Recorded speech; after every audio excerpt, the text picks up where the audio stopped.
M7 media.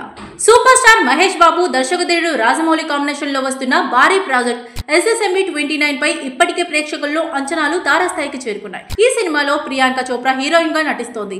తాజాగా Kenya మంత్రి ముసాలియా ముథావది చేసిన ట్వీట్ ఈ సినిమాపై హైప్ ను మరింత పెంచేసింది. ఆయన మహేష్ బాబు రాజమౌళి టీంలను కలిసి ఫోటోలు షేర్ చేయడమే కాకుండా సంచలన విషయాలను కూడా బయటపెట్టారు. దర్శకధీరుడు రాజమౌళి 2 దశాబ్దాలుగా సినీ ఇండస్ట్రీలో శక్తివంతమైన కథలు, విజువల్స్ తో ప్రపంచానికి భారతీయ సంస్కృతిని చాటుతున్నారు.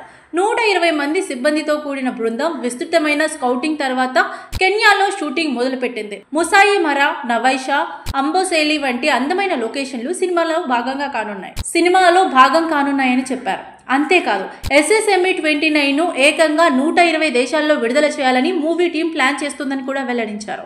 ఈ సినిమా ప్రపంచవ్యాప్తంగా 100 కోట్ల మంది పైగానే ప్రేక్షకులకు చేరువవుతుందని అన్నారు. ప్రస్తుతం ఈ ట్వీట్ సోషల్ మీడియాలో వైరల్ అవుతుంది. ఏకంగా 120 దేశాల్లో రిలీజ్ అవుతుందని తెలుసుకున్న అభిమానులు షాక్ అవుతూ సోషల్ మీడియాలో మీమ్స్ తో సందడి చేస్తున్నారు.